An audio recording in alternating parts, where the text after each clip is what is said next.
Selamat sejahtera dan salam perpaduan. Saya Nur Ainusna, wartawan SJKC Xinmin. Hari ini suasana di sekolah sangat meriah dengan sambutan Tahun Baru Cina. Pelbagai aktiviti telah diadakan bagi memeriahkan sambutan serta memupuk perpaduan dalam kalangan warga sekolah.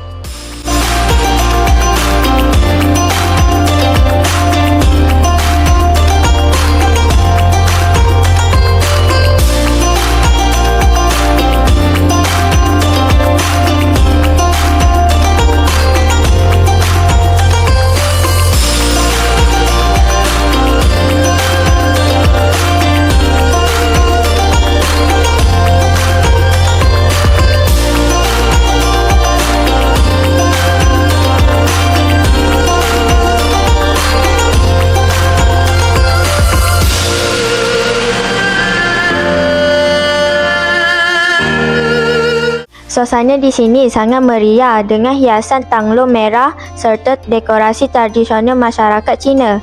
Pelbagai aktiviti telah diadakan pada hari ini seperti upacara menggaul isang, persembahan tarian singa dan nyanyian lagu Tahun Baru Cina.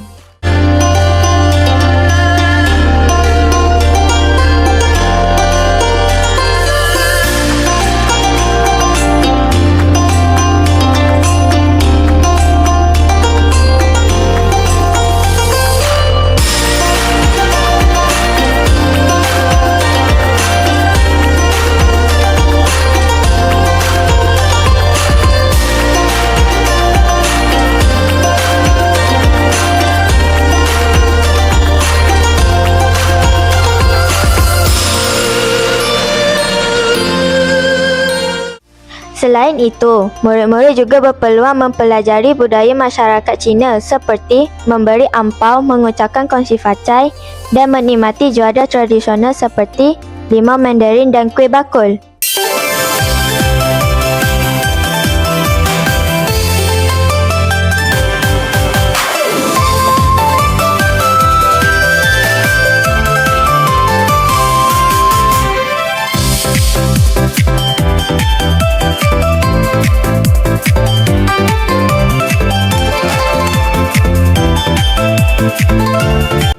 Sambutan ini bukan sahaja menyeronokkan, malah dapat meningkatkan kefahaman murid tentang kepelbagaian budaya di Malaysia.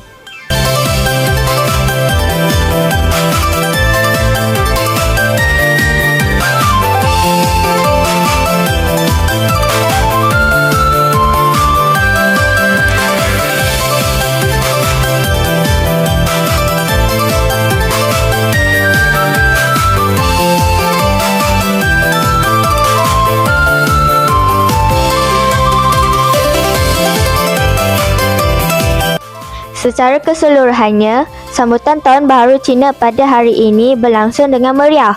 Diharapkan program seperti ini dapat diteruskan pada masa akan datang bagi mengeratkan hubungan antara kaum.